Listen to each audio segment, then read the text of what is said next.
बिस्मिल्लाहिर्रहमानिर्रहीम। ख़ातिन हज़रात, मैं हूँ अख्तर अब्बास और आप सबको मेरा सलाम पहुँचे।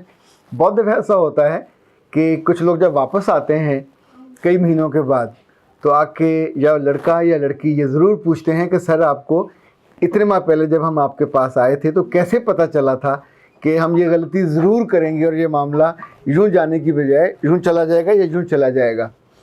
अच्छा, आम तौर पे चूँकि it varies person to person, सबका अलग अलग मामला होता है, पर मैंने सोचा आपको तो मैं वो बात बताऊं जो इस दानाई की या विजडम की असल बेस है। आप जानते हैं हमारे बड़े मोहतरम मौलाना रूम, जो अल्लामा इकबाल के भी मुर्शद थे और जिनके फ़ारसी कलाम को कहा जाता है कि ऐसा ही है जैसे कुरान पाक की तालीमात को फ़ारसी में उन्होंने किया। बहुत कमाल, उन्होंने कहानियों के, जानवरों की कहानियाँ, इंसानों की कहानियाँ, उन अशार के ज़रिए विजडम को या दानाई को आगे पहुँचाया। उन्होंने लिखा कि एक दफ़ा एक सुनार के पास एक बड़े मियाँ पहुँचे, हाँपते कांपते, सांस उनको चढ़ा हुआ, और आके उन्होंने आते कहा, अपना तराजू देना, मैंने सोना तोलना है। तो मांगा तराजू। सुनार ने कहा कि बड़े मियाँ, मेरे पास छलनी नहीं है। उसने कहा, मैं तुमसे छलनी नहीं मांग रहा, मैं तुमसे तराजू मांग रहा हूँ। तो उस जरगर ने, सुनार ने कहा कि बड़े मियाँ, मेरे पास झाड़ू भी नहीं है। तो बड़े मियाँ ने कहा, तुम्हारा दिमाग ख़राब है, यानी जो मैं मांग कुछ रहा हूँ तुम मुझे ऑफ़र किसी और चीज़ की कर रहे हो कि ये मेरे पास है ही नहीं है और मैं नहीं दे सकता। तो उसने कहा कि जब आप मेरे पास तशरीफ़ लाए थे तो आपने मुझसे मांगा तराजू, तो आपके हाथ में सोने की डली तो थी नहीं, यानी सोना तोलने के लिए तराजू चाहिए ना, उसकी बजाय आपके हाथ में राशा था, आपका हाथ यूँ काँप रहा था।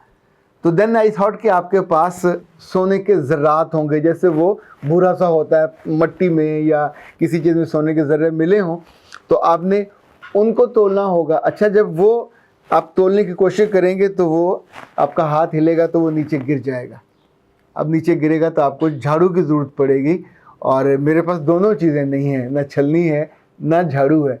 इनफैक्ट इस छोटी सी तमसील से आम तौर पे हम दूर अंदेशी की बात सोचते हैं और करते हैं। मैंने ऐसे बहुत से मामलात में ये देखा है कि लड़की की जो ज़िद है, अब पता, हट धर्मी, तरियाहट, बाल हट, ये वो हटें हैं जिनके बारे में उर्दू में कहा जाता है कि जो बच्चे की ज़िद वो बाल हट कहलाती है।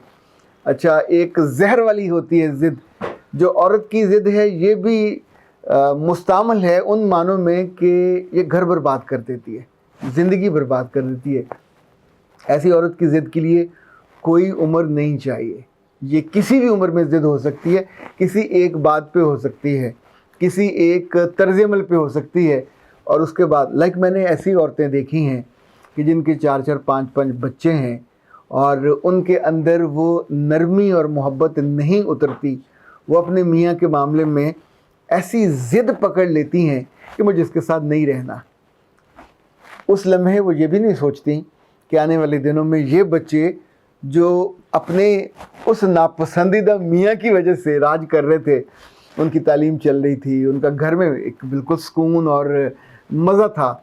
सबसे अहम ये कि फेस सेविंग थी, सोसाइटी में आते जाते, they have the father, they have the mother, और अब उनके ख्याल में होता कि कोर्ट हमको कुछ पैसे तो दिला देगी। बैरून मुल्क आम तौर पर बाज़ 50% तक पे का पैसा मिल जाता है, और पाकिस्तान में ज़रा कम होता है, यहाँ उस आमदनी के मुताबिक पैसे दिए जाते हैं।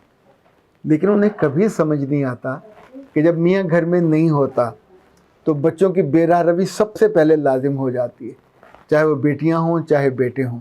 दूसरा, अब आपके ऊपर कंट्रोल नहीं किसी का, आप किसी को जवाबदेह नहीं है, खुद आपकी अपनी आदतें भी आपके हाथ से निकलती हैं। तीसरी बात, जहाँ आप ये रह रहे होते हैं, यकीन मानिए पाकिस्तान जैसे मुल्क में तो बेवा को या डिवोर्सी खातून को लोग किराए पे घर नहीं देते, क्योंकि उनके बारे में जो परसेप्शन है, उनकी ज़िद के बारे में, उनके मिजाज के बारे में, वो बहुत स्ट्रॉन्ग है। इसी तौर पे जब इन बच्चों की शादियों का मसला आता है तो भी आपको दिक्कत होती है। लोग पूछते हैं आपके घर को क्या हुआ, आपके मियाँ को क्या हुआ, और उस वक्त अगर आपने हमाकत की और पुरानी स्टोरी सुनानी शुरू कर दी तो आप सोचिए वो स्टोरी आपके लिए दिलचस्पी का और अपने आप को बरहक साबित करने का मौका हो सकता है, पर दूसरे के लिए तो एक तमाशा है। खातिन हज़रात, घरों में ज़िद बच्चे करें तो भी हम बहुत तंग होते हैं, اور ان کو سمجھانا مشکل ہو جاتا ہے. لڑکی کی ایک ضد اور اس نے ضد پکڑ لی تو پھر یاد رکھیے گا اس کے مزاج کا حصہ بن جائے گا. اور آنے والے دنوں میں وہ ورک پلیس پہ ہو یا اپنے گھر میں ہو، جب وہ دقت میں ہوگی تو غلط بات پہ سٹینڈ لے گی. غلط بات پہ سٹینڈ لینے کا اس کو تو نقصان ہوگا ہی ہوگا، پر ساتھ ہی اس کے نقصان کے آپ بھی پورے سٹیک ہولڈر ہوں گے، being the father, being the mother. اور آپ کو پھر دقت ہوگی، واپس آئے گی، غلط فیصلہ کرے گی، وہاں لڑ کے آئے گی، ہر صورت میں آپ کو دقت ہوگی. تو بہت ضروری ہے، جو مجھے لگتا ہے کہ بچے جب چھوٹے ہوں اور دھیرے دھیرے وہ پروان چڑھ رہے ہوں تو اس وقت ان کے مزاج کی اس بدصورتی کو بطور خاص چیک کیا جائے. یہ ضد کھانے کے معاملے میں ہی ہو سکتی ہے. بہت اچھی مائیں ہیں جو اس ضد کو ریپلیس کر دیتی ہیں، لیکن اگر کسی بات پہ بالکل بال ہٹ والا معاملہ ہو جائے تو یاد رکھیے گا آپ بھی دقت میں چلے جاؤ گے، وہ بچی تو دقت میں جائے گی. یہ بال ہٹ چاہے بچوں میں ہو، چاہے لڑکیوں میں ہو، چاہے لڑکوں میں، دونوں صورتوں میں عمارت کی وہ بنیاد بنتی ہے جس پہ اس کی پوری زندگی کا جو دار و مدار ہوتا ہے. اور اس عمارت کی تعمیر آپ کے سامنے ہو رہی ہوتی ہے، اس کی جو سپرویژن آپ نے کرنی ہوتی ہے. اس میں جو سٹف لگ رہا ہے، ریت لگے گی تو ظاہر ہے ڈھہ جائے گی، سیمنٹ اچھا لگے گا تو ظاہر ہے لمبا چلے گا. سیمنٹ کے بعد آپ نے اوپر پانی کا چھڑکاؤ کرنا ہے، اپنی محبت کا چھڑکاؤ کرنا ہے. تو بنیادی طور پہ وہ جو ٹیڑھ ہوتی ہے آپ اس کو دور کر لیتے ہو. جب خواتین میں یہ چیز آ جائے تو ان کے میاں کے لیے بہت دقت ہوتی ہے، ایون ان کی ماں کے لیے، ان کے باپوں کے لیے، کیونکہ اس وقت وہ اپنا نقصان کرنے پہ تل جاتی ہیں. دنیا ادھر کی ادھر ہو جائے، مجھے یہ کرنا ہی کرنا ہے. اچھا، یہ ضد کبھی اچھی چیزوں پہ نہیں ہوتی کہ میں نے نماز پڑھنی ہے، میں نے تہجد پڑھنی ہے، میں نے نیکی کا کام کرنا ہے. ضد جب بھی ہوگی تو ہمیشہ کسی الٹے کام پہ ہوگی. لوگ جوڑنے پہ جا رہے ہوں گے، آپ توڑنے پہ جا رہے ہوں گے. لوگ مننے پہ جا رہے ہوں گے، آپ روٹنے پہ جا رہے ہوں گے.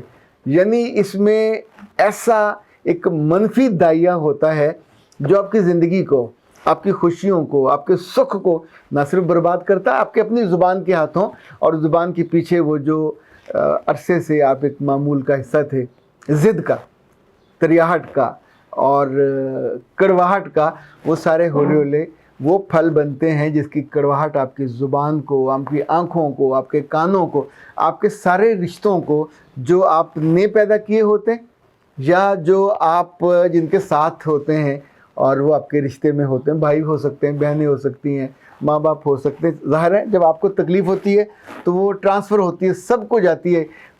آگ کی حدت اور شدت، غصے کی حدت اور شدت، اور یہ ضد کی حدت اور شدت، ان تینوں کو کبھی آپ اگر ترازو میں رکھ کے دیکھیں تو یقین مانیے گا شدت میں کوئی کمی نہیں ہوگی، وزن بھی آلموسٹ برابر ہوگا. تو اس لیے میں نے جیسے ان زرگر صاحب کا آپ کو بتایا، کچھ چیزوں کو آپ بھی گیس کیا کریں کہ ترازو مانگنے آئے ہیں تو جھاڑو نہ دینا پڑے، اور جھاڑو مانگنے آئیں تو پھر آپ کو چھلنی نہ دینی پڑے. انفیکٹ زندگی میں بہت سی چیزیں ایسی ہوتی ہیں جو دوسرے غلط کرتے، اس وقت آپ فیصلہ دینے نہیں بیٹھتے، یہ سوچتے ہیں کہ اس غلطی سے بچا کیسے جائے. یہ کود گئے ہیں، یہ ڈوب گئے ہیں، تو آنے والے باقی لوگ اور خاص طور پہ خواتین وہ ڈوبنے سے بچ جائیں، کیونکہ ایک خاتون کا ڈوبنا بہت نقصان ہوتا ہے. اس بیچاری کا دل تو پہلے بھی نازک سا ہوتا ہے، اور بہت زیادہ اچھی یادیں اس کے پاس ہوتی نہیں ہیں. ان کم اچھی یادوں میں بھی ایک اور بری یاد کا اضافہ ہو جائے تو آنے والے دنوں میں کمرے کا اندھیرا، لائٹیں بند، اور پھر آپ آنکھیں بند کر کے یا روتے رہتے ہو یا کچھ چیزوں کو یاد کرتے رہتے ہو، یا پھر کوئی ایسا بندہ ڈھونڈتے ہو جس سے کہہ سکو کہ وہ جو مجھ سے غلط فیصلہ ہوا تھا اس کا کوئی ریورسل ہو جائے. تو بہت سی چیزیں ایسی ہیں جن کا ریورسل نہیں ہوتا اور آپ کو پھر بھگتنا پڑتا ہے. اختر عباس کو اجازت دیجیے. السلام علیکم.